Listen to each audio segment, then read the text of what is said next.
Welcome to Fight City Gym Talk. You are here with Jeffrey Dutcher, or Dutch, and Eric Wallin. Jeffrey, we got to clear the air.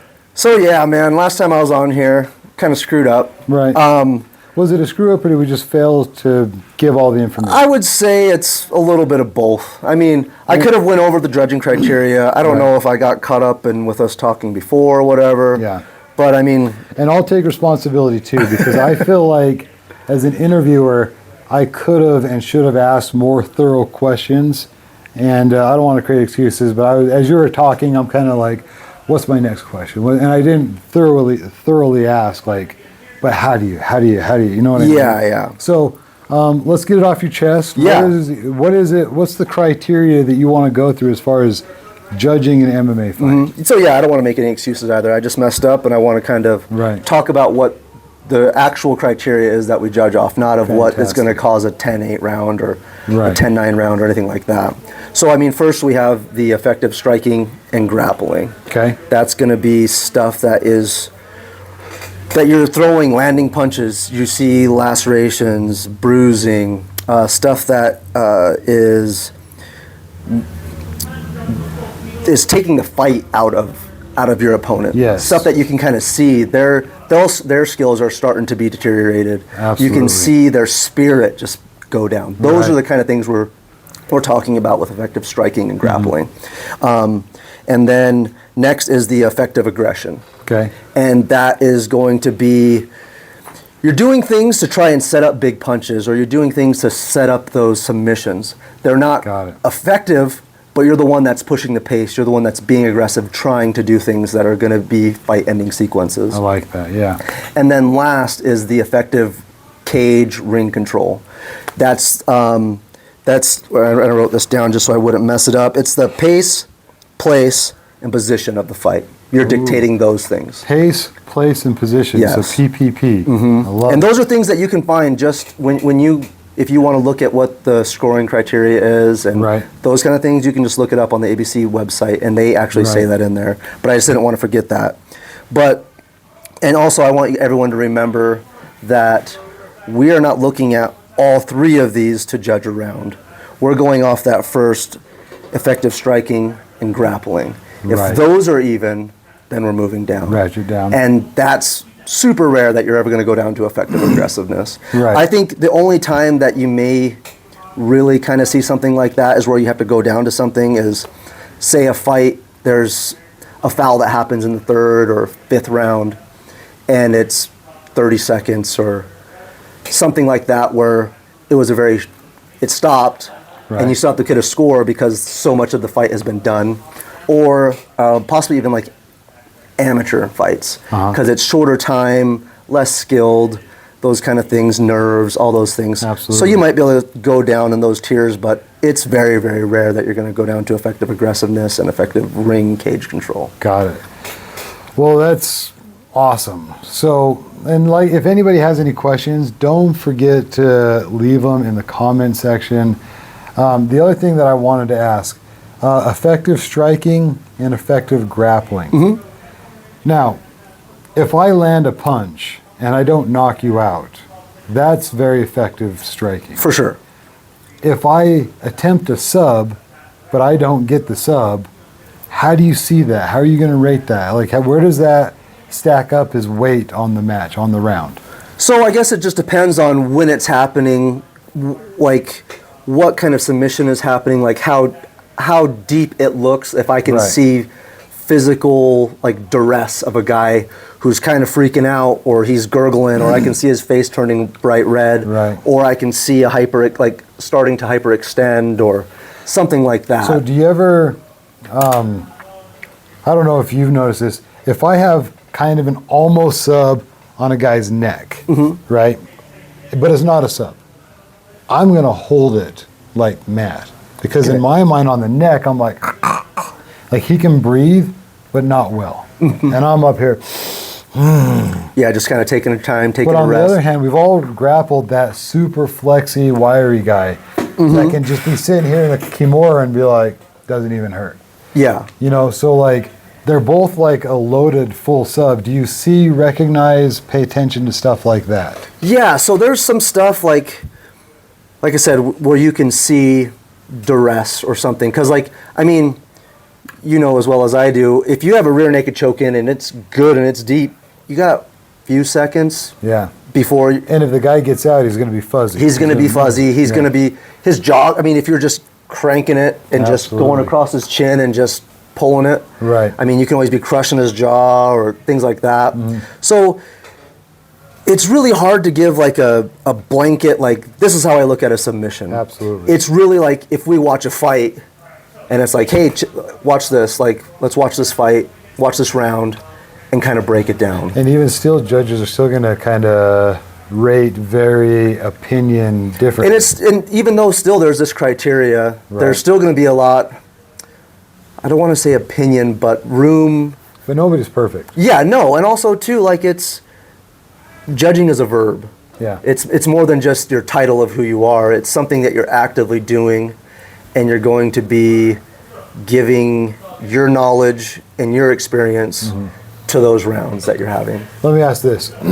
What needs to happen for a round to be a 10-8 versus a 10-9? So that's where the 3Ds come in. Okay. The damage, dominance, and duration. Okay. And you're having a significant amount of all three of those to make it a 10-8 round. Right. So you've dominated in kind of every way, shape, and form. Do we need to see guys almost lose for a 10-8? Does that make sense? Like, so I was in a fight one time, boom, and it's like, all right, he's down, and it's like, gets back up, boom, I knock him down again, I'm ground and pounding, and I felt in my mind, I was to the point where I was like, hey, ref, come on, stop this fight. Yeah. Right? And a few times I almost wanted to give him a look and be like, are you really going to let this fight happen? So what I'm saying is, does it need to be that bad to go to a 10-8? Or can a guy just be tit for tat ahead of the game the entire time and still get not dominate, but just be ahead of them? No, because that's going to be something that falls into that 10-9. And it's where, like, that opponent isn't really having any kind of offense. Got it. Because you got to remember, MMA it is an offensive sport. Right. We don't give any credit for any defense. Okay. So, I mean, that guy has to be getting his butt kicked pretty good for it to be a 10-8. So we're talking like maybe it is a couple times close to finishing, but doesn't quite finish. And then just really having very low offensive output or no offensive output. Got it. So, yeah, so it's a very decisive, wondering how the guy got through the round. Now we're looking at 10-8s. Yes. And then I don't think I've ever given a 10-7 myself. Are they? I didn't even know 10-7. Yeah, we can give a 10-7, but I feel that any competent ref would probably stop it at that point. I want to talk, draws are always very interesting to me. I always kind of think, like, how the heck did a draw happen? Have you been a part of any draws, and what's the ins and outs of how draws work? So like a majority draw or something like that, where where we have it for, like, one judge had it for one fighter, this judge had it for this other fighter, and then this guy had it like a draw. So we could have like a 10-8, and then a 10-9, and then a 10-9. Well, I mean, 9-10, 9-10. Yes. To where it ends up being a opposites. complete draw. So there's that. There's also, you could have a point deduction. That could end up being a draw or something like that. Right. I don't think guys are giving any 10-10s these days. Yeah. I mean, even in the criteria, it even says if there's one more strike, one more. Like, they want a 10-9. They want us to, like, because I'm not a judge anymore, but they're there putting their name on the line to give us a result. Yes. And 10-10's kind of a cop-out. Yeah. Have you ever been a part of a draw where a draw happens and you're like, dang, like you were judging and there was a draw? Because I don't see them very often locally. No, I do think in my very, very early, I think I might have given one 10-10. But I'm talking where you were judging and then the entire fight ended up being a draw. So you gave a 10-9. Okay. But because of the other judges seeing it opposite, then it ended up being a draw. I can't think of anything off the top of my head, but I know I've been part of draws, Or and I where can't there was even. a point taken away. Yeah, there's definitely been things like that I've been part of. Okay. It's like they're few and far, but they can happen, especially like with a point deduction, Right. or a round where some guy was getting his butt kicked and then rallied the next. Because I can't think of any locally, but I've seen them on like the UFC and stuff, and like whenever it happens, I'm always kind of like, what the heck had to happen to create the draw? Such a weird concept. And I do think we see it more in boxing. Seems like there was a big one within the last couple of years. Was it Tyson Fury and Deontay Wilder? Or it might have been Triple G and Canelo. I think that one was a draw as well. Anyway, leave it in the comments. It was one of those. I'm leaning towards Triple G and Canelo. I want to say Tyson Fury was, or maybe it wasn't a draw, but it was called the wrong way. I can't remember. God, yeah, I don't follow boxing as much, so that's hard to say. I feel like I see draws more in boxing. Yeah, so. I think there's more rounds too, and isn't there an even amount of like 12 rounds? Yeah, which I think is weird. Like, why would they? So when you start off pro, you're going to be 4 rounds, then you're going to jump to 6 rounds. Title fights locally are going to be like 8 rounds, and then when you go into the big show, you can get up to the 12-round fights. Yeah. And that doesn't make any sense to me. Yeah, like have an odd. Why not just throw an odd? Yeah. Take a round out or add a round. Yeah. But anyway, I'm not in charge of boxing, but it's just my opinion. If you know why boxers do even rounds, let me know. It doesn't make any sense to me. Okay, so last time is there anything else you want to say about judging? No, I think we're good. Like I said, it isn't like it's this long. I think it's 3 or 4 pages, the full scoring criteria and all that stuff. So it's not something that I want to super dive into. Right. But I mean, just those quick things of what it is, just so, I mean, people know I actually know what it is. Right. Well, I appreciate it. And these are great conversations, so I love having you back. And your video did good. It's as far as podcasts are concerned, like it got a lot of views. So yeah, well, that's awesome. Love to have you back. The other thing, I don't know if you remember the last time I had Dutch on, our camera just ran out of batteries. So there's about 15 minutes that we didn't get a chance to hash out. We talked about it, but you guys didn't get to see it. So he has what I think is this brilliant idea. And the idea is you want to create a Utah MMA Hall of Fame. Yes. It'd be awesome. Oh, I think it'd be great. It's crazy to see these guys have these super long careers, even if it's just on this local level. I remember when I first moved here and started watching those guys on UCE and watch these guys have 10, 15 years of just local fights. Yeah. I think it would be great to pay some kind of homage to these guys and I love the do idea. something to kind of cement their names in this new game. I mean, not this new game, but like this sport, so these new people can go, oh, wow, I didn't know these guys fought. Or look what this guy did and look what this guy did. Because we all have, I'm talking good old school fighters here in Utah, kind of a claim to fame, right? Like some guys, I want to say like Hank Weiss. Were you judging when he was around? Yeah, oh, yeah. Like, and he was kind of dominating as I was coming up. I never got to fight him, but I always kind of thought like, I might fight this guy one day. But like, he was tearing it up on grappling and jiu-jitsu kind of before everybody else here locally. I don't know. I don't think he ever fought in the UFC or anything like that. No, I don't think he ever did. But that would be a name that I would be like, dude, put that guy in there because he was kind of a pioneer in Utah grappling and like people couldn't get the guy. I remember his ankle pick. Yeah, and then he just started tying people in knots when nobody else knew how to grapple. It was phenomenal. So paying credit to those guys, because that's the type of guy when I was starting, I was watching him like, if I fought that guy, what would I do? You know what I mean? And so, and then the list goes on and on. Oh yeah, so. I mean the list could go on and on. I've talked to a few people maybe about starting a panel that would kind of, either we all kind of come together with a consensus of who's going to go where and how many we're going to do. I am honestly probably going to look at the UFC and kind of see how they have theirs set up. Right. So I kind of have something to go off of, a framework. Love it. But and I assume this is just going to be like a website? I think I want to do a website, and then I don't know if I can maybe get with the commission or something to have it be... We want to be in the Utah State Capitol.